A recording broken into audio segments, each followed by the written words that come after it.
America's center of power changed, and with it, the dynamics of the political landscape.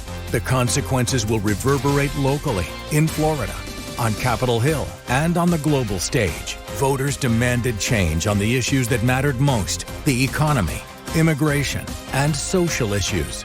Now, News 4 Jax goes beyond the headlines with political analysts who provide unique context and perspective.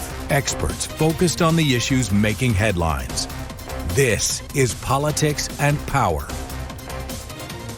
The leaders of both major political parties have agreed this nation's justice system is politically biased. President Biden pardoned his son Hunter after promising he would not because he felt the Justice Department, his own Justice Department, treated his son unfairly.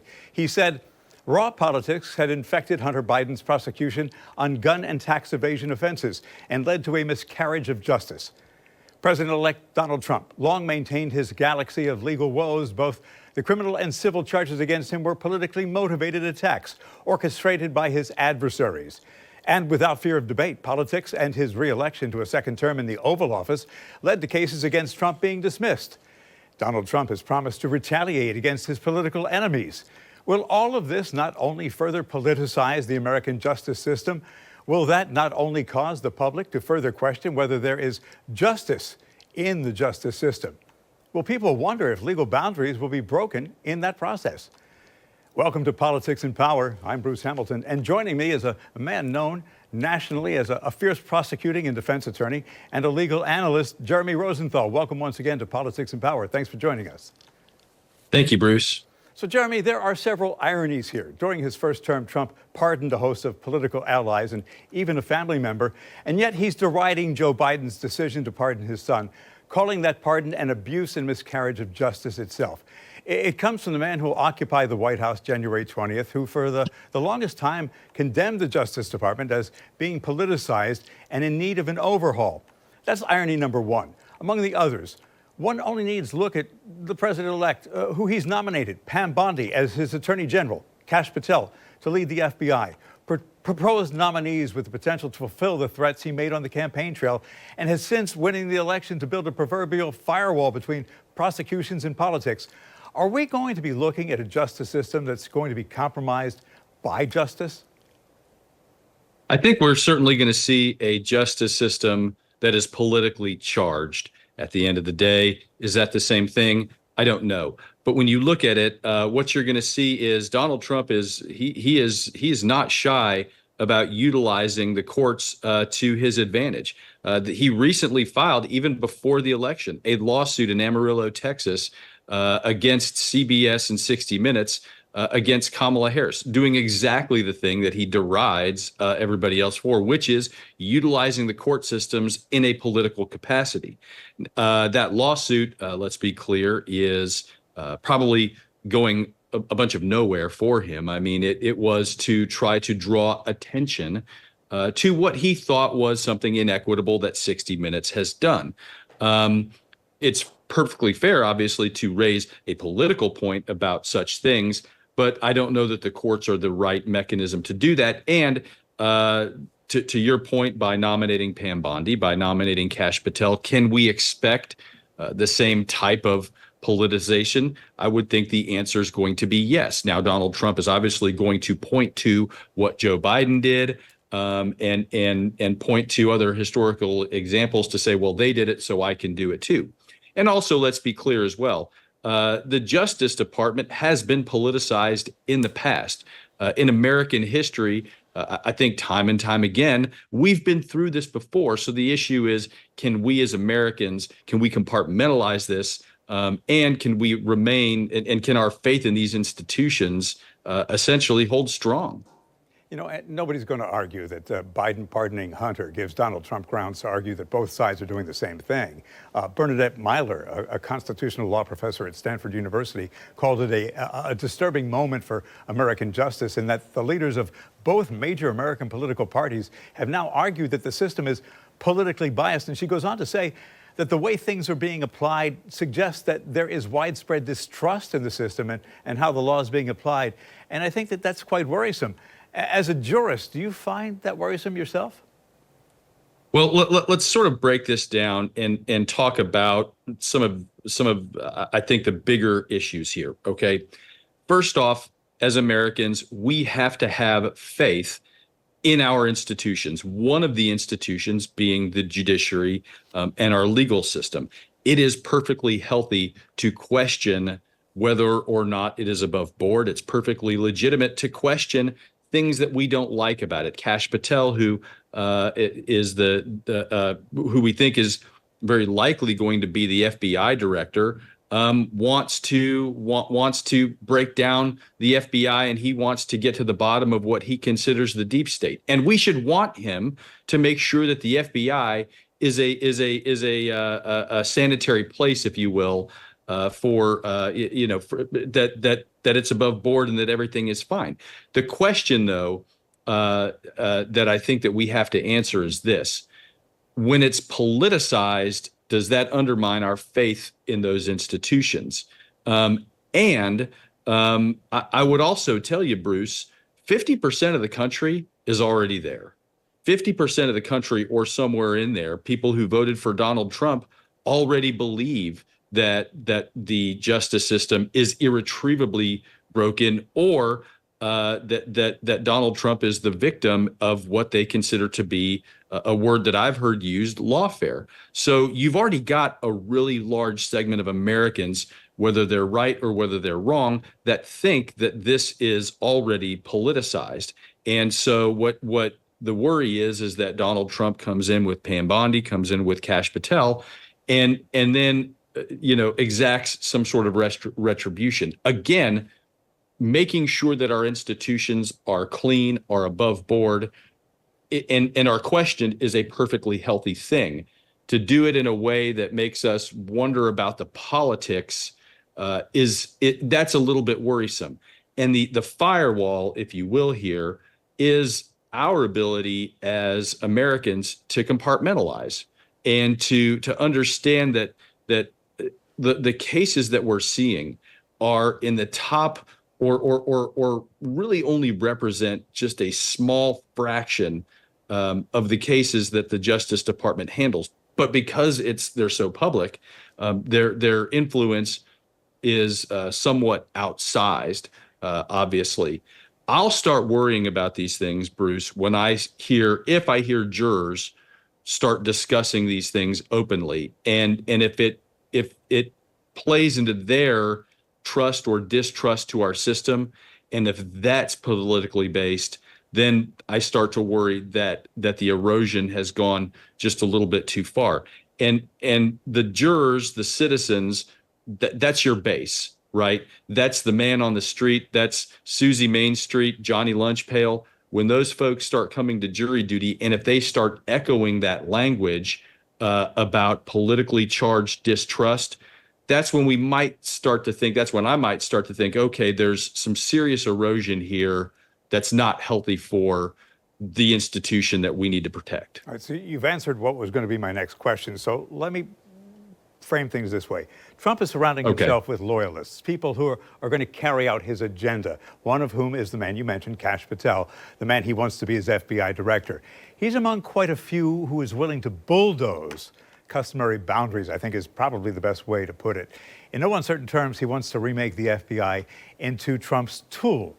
If you read his 2023 book, Government Gangsters, he writes about the changes he would make and the retribution he would enact. He says, fire the top ranks of the FBI, encourage Congress to demand testimony exposing every single bit of filth and corruption at the agency, and withhold its funding until the documents come in. Prosecute leakers and journalists. Replace the national security workforce with people who won't undermine the president's agenda. Jeremy, aren't some of these things totally contrary to the FBI's mission? Aren't they contrary to the nation's notion of what justice really is? Again, you got to look at this a couple different ways here. Again, questioning your government and questioning the institutions is what we do as Americans, and that's perfectly healthy. It's when it's politically charged that we begin to lose faith in that. Let's talk a little bit about Kash Patel, who he is. Okay. Kash Patel was a public defender, I believe, for about 10 years in the federal system. He was also a federal prosecutor for, I believe, about 5 years. He's qualified to be somebody in the higher ranks at the FBI. Now, that said, Bill Barr also was quoted as saying towards the end of Donald Trump's last presidency that he would allow Kash Patel to be the FBI director over his dead body. Bill Barr's words, obviously not yours or mine. And Bill Barr, the former attorney general, obviously sort of knows these things. What Bill Barr is focusing on, I don't know. I think what Kash Patel is going to find, and look, if he wants to make the FBI a better place for all Americans, I think we should all be for that. Does he sound qualified to do that? I think you can make arguments that he is probably as or more qualified for this appointment than, say, RFK might be for his potential appointment, or that Mr. Hegseth is for his possible appointment. Having said that, I think what anybody in that FBI director's position is going to find is there's going to be a lot of entrenchment. He is one guy, and if he gets installed on the top of the Justice Department, he may have 2 or 3 people who are really loyal to the way he sees doing things. And I think he would find that there's going to be a lot of resistance, especially if a lot of his bent is going to be political and loyal to Donald Trump. I think he's going to find that it's going to be very difficult to affect any kind of change. The people who work at the FBI, the rank and file, are by and large extremely professional, extremely competent, very smart, very intelligent, very hardworking. You don't get to work at the FBI by being lazy. So I think that he's going to have a lot of challenges laid out for him. Also, there's a limit to what you can do at the head of the Justice Department. If you're going to indict people, you need evidence. You need to be able to persuade a grand jury. You need to be able to go to court and have and persuade judges and juries. So just just directing these types of investigations isn't going to be enough. Now you can still if you are in the wrong mindset and if you're misguided, you can certainly hurt a lot of people just the same. The FBI investigating or sort of coming after certain citizens, it can be pretty life altering. It can cost a lot of money to defend these cases. It costs people years of their life when they're under investigation, when their lives are at stake. So you never want to have an investigation that's directed at somebody that's out of malice, or that's out of retribution, or that is unfair. So that part of it is certainly something to keep an eye on. But ultimately, we're just going to have to wait to see how this goes. It's clear that Christopher Wray is on his way out, the existing FBI director. Mr. Patel may very well get confirmed. It's one thing to write all of these things in his book. It's another thing to actually make progress towards doing them. And again, we're just going to have to see what that's like and what that looks like. See, but this is all well and good, Jeremy, if the infrastructure remains. But, Kash Patel, Elon Musk, and the others, they basically want to gut the entire infrastructure. So if that infrastructure is no longer there, if the FBI building is vacated, then what you're saying doesn't hold true. Have you ever tried to fire a government employee? It's pretty hard to do. Again, I mean, look, the Justice Department and the FBI, 98% of what they do is going to be no different. They're going to go after Medicaid fraud. They're going to go after Medicare fraud. They're going to go after bad pharmacies, OxyContin. They're going to be busting child predator rings. That's going to be the daily life for the vast majority of people at the FBI and at the Department of Justice. And you need somebody to kind of do all of those things. And you're not going to be able to necessarily gut a lot of those. Now, let's say Kash Patel comes in, says, day one, I'm coming after Liz Cheney. That's where, probably he gets some pushback. And maybe that's where he decides that I need a loyal person here and I need a loyal person there. And so you could see some fighting in sort of the top ranks if he tries to sort of do things like that. But again, your rank and file Department of Justice employee, FBI agent, probably not going to be affected in the least by this. Again, these are massive, massive institutions, and you can affect some change. And look, leadership comes from the top, and you can affect a lot of cultural change within these places. But to go in and just instantly fire a bunch of folks, I think he's going to have a much harder time doing that than he says. All right. So what we need to do is look to history a little bit, because if I remember my history right, an FBI director has only been fired once in history. That was because of impropriety. So there's more to explore on this issue. What happens if the leadership of the FBI becomes politicized as opposed to independent? History tells a very daunting tale when an FBI director does favors for a president. Think J. Edgar Hoover. And while Donald Trump might try and exact retribution against his political opponents, could President Biden somehow do something to shield them before he leaves office? That and more when Politics and Power continues. Welcome back to Politics and Power. I'm Bruce Hamilton. My guest, nationally recognized attorney and legal analyst Jeremy Rosenthal. So, Jeremy, if you look to history, for more than 4 decades before Donald Trump became president the first time, the FBI director was a position that was apolitical. It was above politics. So I read this article in The Atlantic, and I came to understand the attorney general could be an ally of the president, but the FBI director, that was a different story. FBI directors stayed in their posts until their 10-year terms expired, or they quit, with one exception, and when there was an ethical collapse under the Bush administration. That's what I was talking about. Do you worry we might be returning to the days of J. Edgar Hoover, when you could have FBI directors who do special favors for presidents?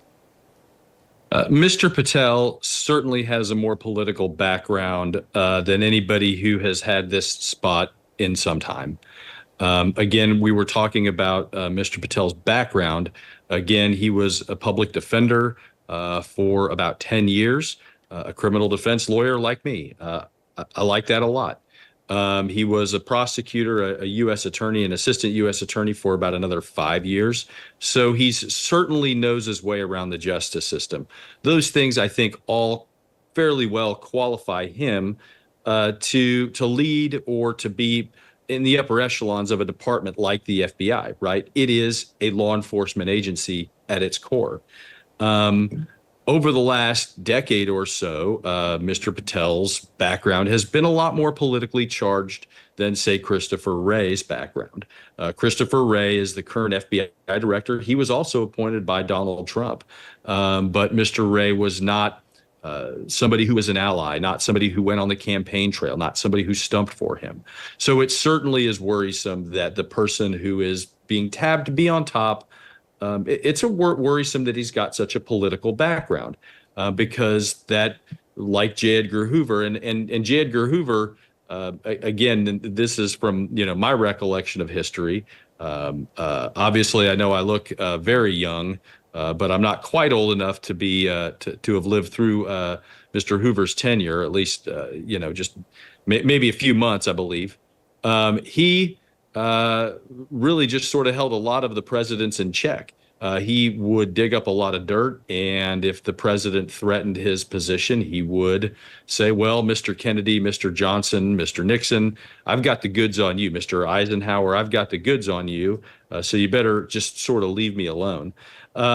When you have a president who can tell the director of the FBI, go after this person, go after that person, do this, do that, you can exact a lot of damage if your heart's not in the right place, or if you want to exact retribution, retaliation. Those things certainly become more possible with a more political figurehead in that spot. And if people are wondering why Christopher Wray fell into disfavor, it's because Donald Trump says, well, he invaded my house when it came to the whole document situation. People forget history. Maybe they choose to ignore history. If that happens and we return to the days where we have an FBI director who manipulates a justice system that does favors for the president, what kind of slippery slope do we have to navigate?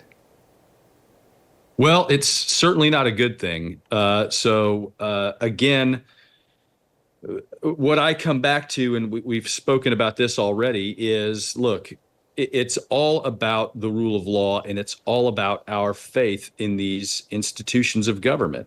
And when I start listening to prosecutors, and again, I'm a criminal defense lawyer. people are going to come into my office and they're always going to have a bad taste in their mouth about what they're going through, whether they're innocent, whether they're not innocent. They're always going to be upset with their circumstances. I get that. That's what happens with the litigants. And I think the prosecutors have the same issue. When a victim comes in, they're upset at the world. They're upset at the system.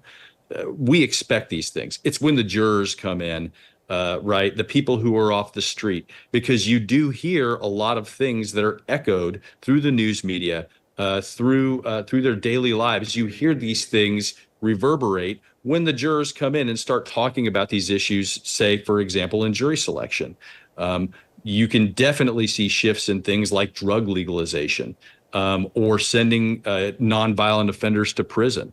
You can certainly see these shifts. You can see people's faces change colors when you start talking about things like fentanyl. The public perception matters when it comes to jurors. And if jurors come in and start thinking that all prosecutions and that all court matters are political in some way, shape, or form, then you can tell that there has been a fundamental erosion of our belief in that system. And again, to sort of go back to some of the things that we were talking about at the beginning, half the country in some ways is already there. Again, a lot of people who voted for Donald Trump see him as the victim of a weaponized Justice Department. They just do. So in those instances, you've already got a really solid core of people who are poised to distrust this institution. And if you're going to have a guy at the top of it who is going to openly say, all right, we're going to go after these people for political reasons, it certainly doesn't help it. And to answer your question about the slippery slope, I'm always tentative when talking about the slippery slope, right?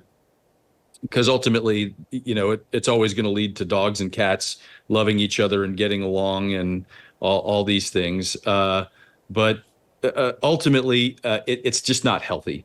And the system will have to heal. And in American history, we've been through this before. We've been through broken justice departments before. We've been through scandal before and distrust of the judiciary before. These are not things we can't survive, but it's certainly not healthy. Yeah, some variables here. Don't know for sure if Patel's going to win Senate confirmation. Don't know for sure if Patel's going to carry through on the rhetoric or if he's spewing hyperbole. Don't know if Donald Trump is going to try and exact revenge or if his loyalists will. But if they do, there was this headline that I read that it could lead to a constitutional crisis greater than Watergate. A bit overstated? I don't like multiplying ifs, so I'll start with that. The FBI is a part of the executive branch. And if you have a part of the executive branch that is essentially misbehaving, then you do sort of wander into constitutional crisis mode. Is it worse than Watergate or not? Again, too many ifs to sort of tell. But when you have the FBI that is, if they're abusing power and misbehaving, it's really difficult to see what system of checks and balances tamps that down and tries to get control of that, because it would certainly be difficult. It would be difficult for the courts to do it. And again, who are you going to get to go and investigate the FBI, right? You're going to get the Texas Rangers to do it, the law enforcement group, not the former world champion baseball team right here in Dallas, big fan of them. But who are you going to get to rein those guys in? It's again really hard to know, and you sort of wander into this unknown territory, if you will, when you start sort of thinking of it in those terms. And what's interesting here is with everything that's going on with his nominations and with the names that keep popping up, with the pardons, everything seems to grow wings. So with the potential of Patel becoming the FBI director, word is the White House staff is considering preemptive pardons for those who might be caught in the crosshairs if Trump decides to go on the revenge tour. And among those who may be targeted, members of Congress's January 6th committee that includes Senator-elect Adam Schiff, former GOP Representative Liz Cheney of Wyoming, who basically said balderdash, that's BS. Trump said she should go to jail along with the rest of the unselect committee. Also mentioned by Biden's aides for pardon, Anthony Fauci, former head of the National Institute of Allergy and Infectious Diseases. He, of course, became a lightning rod for criticism from the right during the COVID pandemic. So the Biden staff has to decide whether to take Trump seriously and literally, or as go with what Representative Brendan Boyle of Pennsylvania said, this is no hypothetical threat. Time for cautious restraint is over. What does your legal acumen, your gut tell you? These are going to be political calculations for sure. And look, the presidential pardoning power is a half sentence in a very short document, which is the U.S. Constitution. There's more detail in the Texas Transportation Code than there is in the U.S. Constitution. The Texas Transportation Code being probably over 1,000 pages, the Constitution being 30 max if you make it in 14-point print, double spaced. The pardoning power is extremely brief, and we only know what it means by the way that the courts interpret it. We have no legal interpretation that I'm aware of about a blanket pardon, for instance. We do know, and this is what makes it a little tricky. So let's say Joe Biden wants to pardon Liz Cheney. Liz Cheney would have to accept the pardon, and by accepting the pardon would be, in essence, admitting some type of criminal culpability. Does she do that? I don't know. Does Anthony Fauci do that? Again, I don't know. If John Kelly is the target, right? He's a guy who has faced down a lot of things in his life, and he may just sort of say, you know what, I'm good. So does your pardon look like something that's a blanket pardon that says, okay, anybody who participated in the January 6th investigation or who testified against it is immune for any of their role in those investigations? Maybe a blanket pardon looks like that. But again, these are going to be political calculations, and we don't know really how effective they're going to be unless or until they're challenged in court. So I think what you would see is that if Biden's going to do any of these things, that they're almost certainly political gestures more than anything else. Again, you know, Kash Patel can target Liz Cheney, and maybe he knows something that we don't about some criminal activity. But ultimately, he would have to go to a grand jury with some sort of evidence with it, right? He would have to get the Justice Department to sign off on it. He would have to get Pam Bondi, who is qualified to be the Attorney General. He would have to get her to sign off on that. And again, she is a Trump loyalist, but she is also, she's a lawyer, she's a prosecutor, and she's been in this role before. I've not heard anything suggest that she's ever abused these types of powers. So you would think that she, in some ways, acts as a safeguard, albeit a very loyal one to Donald Trump, against the FBI if the FBI were to, say, go rogue or something like that. So, again, it's not enough for them to try to go after somebody. They're going to need some proof at some point. They can make people's lives miserable just through an investigation, and that's bad enough. But again, these things are all pretty speculative. I think if you're going to see a pardon here, I think it's going to be sort of a blanket pardon. And I think you might see it for people who have essentially cooperated with the January 6th committee or something like that. I think it's very hard if you're going to just preemptively pardon Anthony Fauci, for instance. Anthony Fauci might come back and say, well, I didn't do anything wrong. I don't need a pardon. If you guys don't like me and you think I committed a crime, bring it. Yeah, and face it, Biden's also getting pressure from Democrats who want him to offer the same kind of generous clemency that he did to Hunter to those who are less privileged that he handed his son. House Democratic leader Hakeem Jeffries referred to Hunter Biden's pardon this week and basically called on the president to, on a case-by-case basis, spare what he called the working class Americans in the federal prison system whose lives have been ruined by unjustly aggressive prosecutions for nonviolent offenses, especially offer them pardons. Should that be Biden's priority instead? Hakeem Jeffries is absolutely correct. And I'm going to go all Federalist Papers here on you, okay? Alexander Hamilton in the Federalist Papers talked about the clemency powers of the executive and believed that it was a very important part, if you will, of our criminal justice system, and a very underused one at that. And over time, I think it's gotten to be that way.